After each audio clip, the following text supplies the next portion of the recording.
G'day, you're listening to Shorewalker on Reports, a podcast about creating better public reports. We talk with experts about how to create these documents that explain complex issues to a wide audience. You may be in government, in a non-government organisation or in a business, but if you create public reports, this podcast may be for you. The podcast comes from Australian editorial consulting firm Shorewalker DMS, which helps organisations to make reports better. Let's start this episode of Shorewalker on Reports with something you might find confronting. Here's our guest, Professor Paul Cairney, tackling a tough issue head on. Typically, when you publish a report, you don't get listened to. You're transmitting, he says, but your audience is usually, mostly, not receiving. So I would say that most conversations are not meaningful, and most intended exchanges of information are ineffective or they don't happen. And what I usually mean by that is that I think most people, when they convey information in reports, they're just sending that information out into the world. They're signalling as if you could connect your message in a straight line to your audience, direct transmission of information. And I think increasingly people are much more cognizant of the idea that people will only remember and act on or really pay attention to the information you give them if it's part of a meaningful exchange of information, or you have some kind of non-trivial relationship with that person. They know you, or they have some other reason to think of you as an authority, someone to be listened to and to invest the time. I think otherwise you're just sort of sending information out into a vacuum. So when do we just send information out into a vacuum? And how can we achieve more than that? Those are the big questions of this podcast. And Professor Cairney has answers, indeed some of the best answers I've heard anywhere. Professor Cairney is in fact the source of what I have dubbed Cairney's Law of Reports. But before we get to Cairney's Law, who is Paul Cairney? As you may just have deduced from his accent, he's a Scottish academic. He works at the University of Stirling, but he also works with UK policymakers, and he's actually written reports for government. I primarily conduct and teach research, largely at postgraduate level. And I suppose my way into this kind of field was, through the study of policymaking, which is useful, but also picking up on the concerns of people outside of policy studies about the kind of weak connection between their research and policy. So there seemed to be a space there to translate policy studies insights into how people could understand the use of evidence in policy making and adapt to suit. I've also, throughout that time, I've been involved in regular sort of academic practitioner exchanges, either giving talks or being part of workshops. And I've done things like short courses on civil service training, and I have written the occasional report, for audiences in policymaking. You've worked with a bunch of practitioners in the policy field, and you've done this work yourself. Can you give me a very high-level overview of what you think people get right and wrong when they're creating public reports? I don't want to do researchers down too much, but the kind of caricature of a researcher is they ask their own research question, they produce their own research, and then at the end they think about who else would be interested in this, and they do some recommendations. Whereas I think the art to writing policy reports is you start from the other direction. Who is either my client or my audience? What are their beliefs or interests? What will catch their attention? What are their expectations? And how can I tailor what I do to fit with what they're doing? And I think it's just a kind of simple shift in mindset towards what people think they are doing. And a lot of that is about giving up control. I think researchers, particularly in my field, like to be in control of the research, whereas this is about really, giving up that control and trying to serve some different purpose. Then I think the usual Other advice is about things like plain English or plain speaking, brevity. Don't write 1,000 pages, or if you're going to write 1,000 pages, at least provide one page that they'll actually read, and focus on what people have the capacity to do rather than what you would like them to do. And I think the classic trade-off there is between wanting to look comprehensive. I have covered everything and I know all this stuff and here it all is. And what you can make memorable, which is the opposite of comprehensive. It's the smallest number of things that you can provide them to give them a proper sense of what's going on, because you know that they'll only pay attention to a small amount, or they'll only remember a small amount of what you've told them. That is a very strong strand in the work of yours that I've read.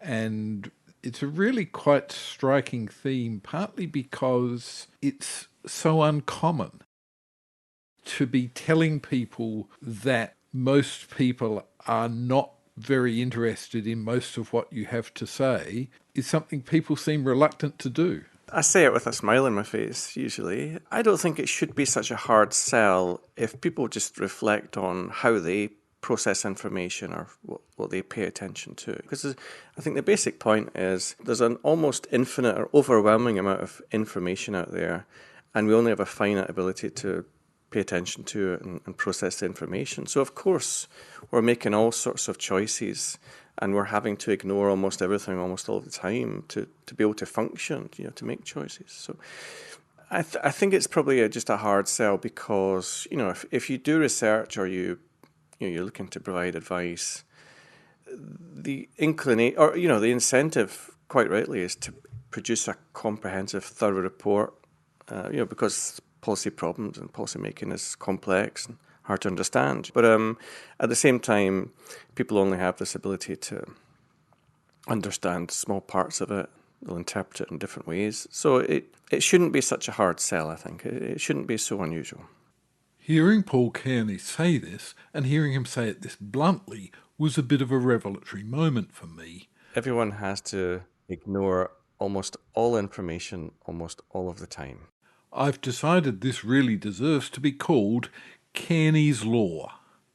Now, Cairney argues that it's been around a long time. He thinks of it as a variant of the economist Herbert Simon's 1957 idea of what's called bounded rationality. But I think Cairney's being modest. I think that's just me translating the most common insight in policy studies. So in my field, usually the phrase we use is bounded rationality. And the comparator is this idea of comprehensive rationality, which is we ascribe in people, including policymakers, the ability to process all information, make consistent choices, rank them in order of preference, and know exactly what will happen when they make choices. And so instead, I think the person most associated with that, or who came up with that phrase, is Herbert Simon, who talked about what actually happens when you ascribe in people human abilities or organizational abilities where they can only process a small amount of information. And I think that's just, people in my field for decades have just tried to use that basic insight and ask, what do people actually do with that problem? How do they combine cognition and emotion to make choices quickly? And how do they decide what or who to pay attention to and who to ignore? These are some of the toughest and most important questions we face in creating reports. How can policymakers make choices quickly? How do they choose what to pay attention to? Cairney notes that in this time-pressured environment with limited information, policymakers usually do not take up new ideas straight away.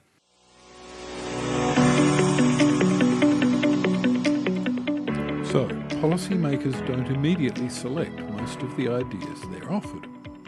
And over time, Cairney says, most of the people who make a case to policymakers for a particular course of action come to accept this. There's a gap between what you'd like to happen and what will actually happen right now. Indeed, you might call this Jagger's Law. You can't always get what you want. Now you can't always get what you want. I do regularly speak with people who work in government or with government.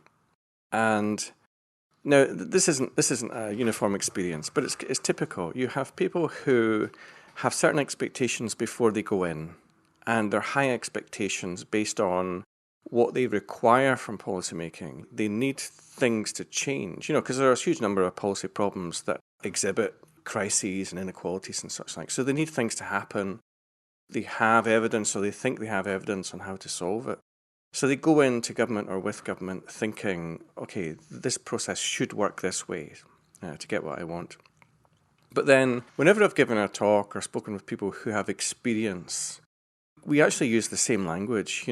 They either talk about this gap between their expectations and what happens, or they talk in a different language about how you really have to come up with ways of working to be pragmatic within these systems, knowing that you can't just get what you want, and that you're going to be in it for the long haul, and people might pay attention to your evidence at some time, but you're not really in control of that. So I think if people are experienced in processes, they come up with a different way to say that thing, and they would give similar advice. I think the only people who don't think that way are, people who, I wouldn't quite say idealists, but they have certain expectations about policymaking that is not tethered to experience or reality.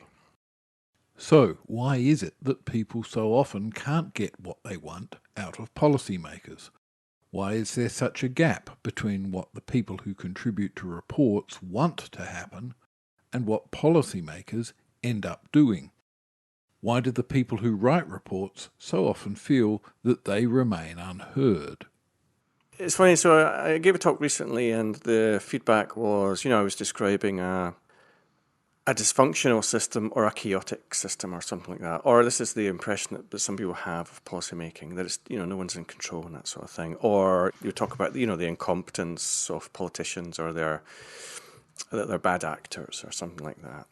And I think what I try and do is separate out two things. One is what are you experiencing that relates to specific individuals who are not acting in a proper manner, according to your expectations, and what are the things that you have to expect regardless of the person you're speaking to or in charge.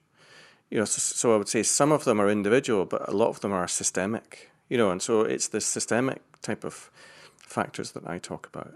And I think the most useful, or at least the most frequent engagement I have with that topic is I'm often asked to, give this talk about, the question is along the lines of, why do people ignore my evidence? Or why do they ignore the evidence or the best evidence? And I think just going through very briefly 3 answers to that question, would give my sort of position on that sort of systemic thing. Because the first answer is that we don't actually agree on what the evidence is or what is the best evidence and how to gather it. You have different people in different fields who often have very fixed ideas about what is good evidence in relation to the methods they use. But those ideas are not shared across the profession, and they're certainly not shared within policymaking. So I think the classic example is some people think that the gold standard is the randomized control trial or the systematic review of those trials. Some people in policymaking either have not heard of RCTs or they have no really experience of them, and they don't give them any priority at all. In fact, they would often give much more attention to qualitative evidence or kind of basic statistics in a spreadsheet or that sort of thing. So there's just this basic lack of agreement on what the evidence is. And I think once you accept that, then the question doesn't make sense anymore. Why do people ignore the evidence? Well, if you can't establish what the evidence is, or you don't recognize that the evidence is contested, the question doesn't make any sense. The second answer is what we've talked about already, which is, just given the context they face, they have to ignore almost everything almost all the time. And so they're trying to find ways to prioritize some information at the expense of the rest. And I think the best advice is to try and work out how people think so that you can work out how they prioritize information and fit in. But the third one is the thing I study most, which is policymakers are not in control of the policy systems in which they operate. So I think the classic reference point, particularly in Westminster systems, is this idea of a really simple policy cycle where there are clear stages and you can anticipate the use of evidence. So first, produce evidence to determine the size and urgency and scale of the problem. Then produce evidence to come up with solutions that will work. Then choose the best one, and then use evidence to evaluate. Now, I think if the policymaking worked like that, you could be disappointed at the lack of connection between research evidence and policy, because there's a clear process that everyone's involved in. But I think as soon as you give up on that idea and you accept that policymaking is spread much more over many different venues, and there's no simple process that connects everyone, then I think you give up on the idea that there ever could be this direct connection between the evidence you present in a report and your audience doing something about it. So, here's where Paul Cairney has taken us so far. Policymakers have to ignore almost everything, almost all of the time, just to be able to make decisions quickly. That's Cairney's law. And so when you've written a report, policymakers won't usually give you the decisions you want, or at least not right away. That's Jagger's law. You can't always get what you want. And so most people end up thinking that the policy-making process is dysfunctional, and maybe that politicians are just incompetent. And Cairney's response to all of this is that you might want to adjust your expectations. The evidence for a particular course is usually highly contested, and policymakers can't weigh up all of the evidence with perfect rationality, and there's rarely any neat, straight-line process that produces the ideal result. Cairney bases this thinking on the work of a political scientist named John Kingdon, who has, full disclosure, heavily influenced my own thinking about policymaking. Kingdon is famous for an approach called the multiple streams approach, and Cairney often emphasises Kingdon's work. I'll link in the show notes to a paper he co-wrote on Kingdon's approach. In that paper, Cairney and his co-author argue that policy contributors should remember these 4 principles. First, in the policy process, attention is scarce. Remember Cairney's law. Second, many different elements and voices influence decisions. Third, the decision-making is often fluid and often non-rational. And fourth, luck plays a bigger role than you might think. So, what should we do with all this? How should we react to these policy-making constraints? Cairney argues that policy contributors should prepare themselves for those moments when a window of policy opportunity opens. People need to show patience. Those moments can take years to arrive. But when some new problem or crisis does appear, smart contributors to policy should have solutions to policy problems and crises worked out and ready to go. Often they should already have those ideas in circulation in the policy world. Here Cairney talks about John Kingdon's work.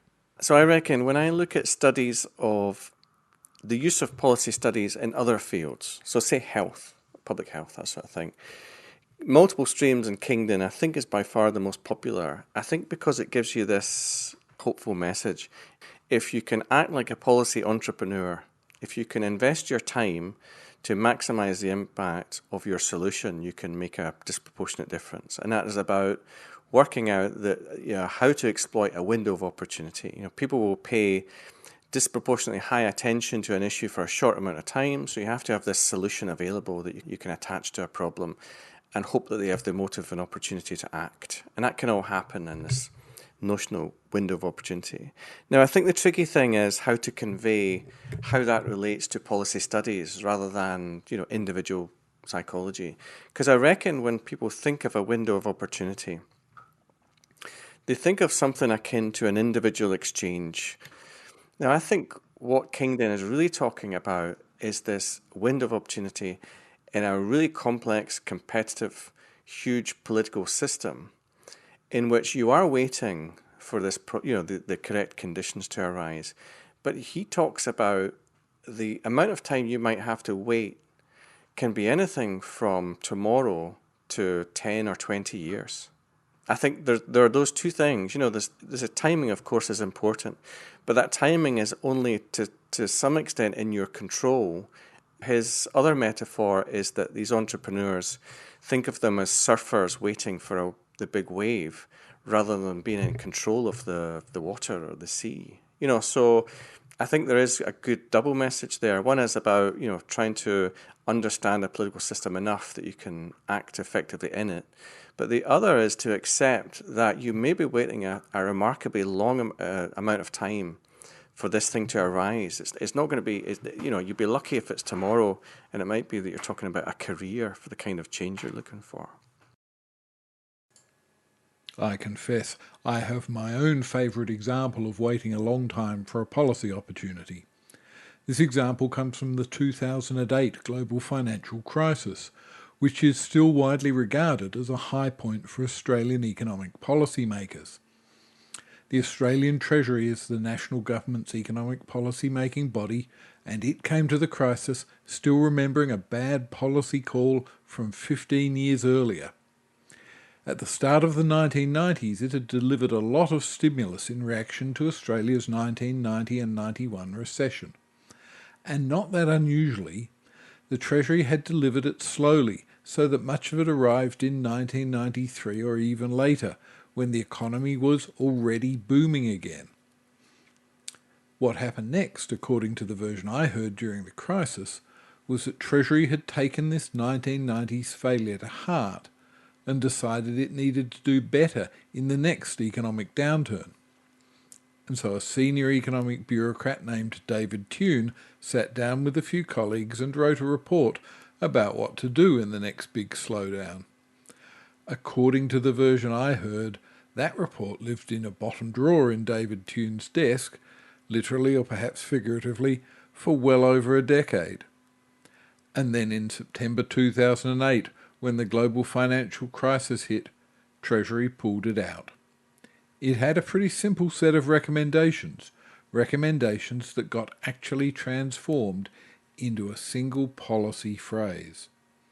The 1990s experience had taught Treasury that at the start of a slowdown, the government needed to use fiscal policy to quickly pump a lot of money into the economy's household sector. They distilled that idea into a 6-word imperative: go hard, go early, go households. They took that message straight to the Treasurer and to the Prime Minister: go hard, go early, go households.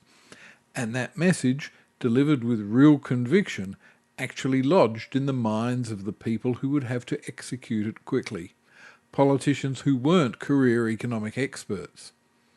It was adopted and policy transformed within just a few weeks. That sort of speed is hard to get from government, but they got it.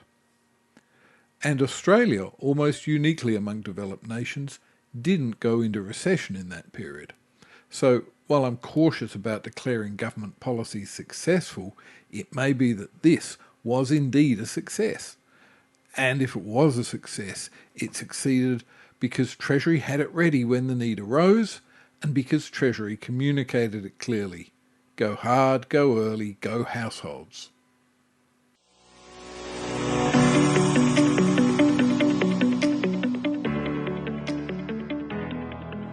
We shouldn't finish this podcast without a closer look at Paul Cairney's public policy textbooks and his accompanying blog posts. They're not just interesting, they also put some of Cairney's ideas into action by presenting his ideas in multiple forms. You can buy the full version in print, and listeners to this podcast may well want to. But Cairney's website also has pages explaining his ideas at less length for a different type of reader.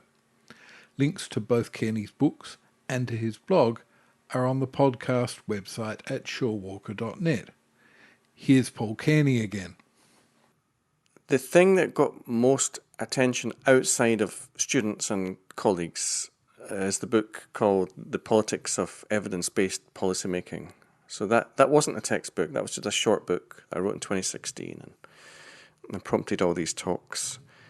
The The more recent book I've written is called The Politics of Policy Analysis. The difference with that one is that I wrote that as a series of blog posts first, and then I wrote the book. That was the first time I've done it like that. So what I thought is, that two audiences idea. One audience will just read the website with the posts and a few podcasts. Another audience will read the book. Okay, so that's probably the best example of a particular format. And similarly, the book that I've written that I'm most pleased with, that I'm actually proud of, because you're always a little bit dissatisfied with what you've written. But the one I'm happiest with is called Understanding Public Policy in its second edition. And again, both editions come with a series of 1,000-word or 500-word blog posts that explain the same stuff in a shorter and more concise way. So again, you've got a choice. Do you want to read it in 500 words to get the idea, or do you want to follow up with a chapter and a few podcasts? So I would say if people are looking for a general introduction to the kind of policy concepts of talking about, like the bounded rationality or complex systems, then it would be the 1,000-word blog posts that are attached to the book that's called Understanding Public Policy. Paul, thank you for that. Reading the website and then talking to you has been tremendously interesting. And I'm a newcomer to a field that you've obviously been operating in for a long time. And I'm sure there are other practitioners out there who are very good at what they do in this field too. But in terms of clearly transmitting the ideas, something which I appreciate more and more as I go on in life, you're just very good, and it's been an absolute pleasure talking to you. Thank you. I appreciate it. Yeah, great.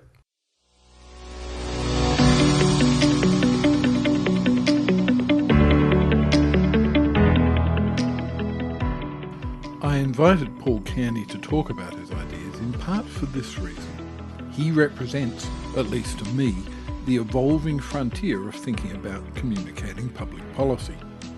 He's taking forward pragmatic ideas about the building of policy, ideas that spring from the work of earlier thinkers like John Kingdon. At the same time, he's advancing the way practitioners think about communicating public policy, including the use of public reports. And in line with his thinking, he maintains a terrific website at paulcairney.wordpress.com, or just Google Paul Cairney. Just make sure you spell that surname right. It's Cairney, Cairney. And as usual, links to Paul Cairney's website and other resources to do with this episode are on the website at shorewalker.net. Now, you've found this podcast useful enough, or at least interesting enough, to make it all the way to this sign-off. So, please consider subscribing and giving us a rating in Apple Podcasts or your preferred podcast software.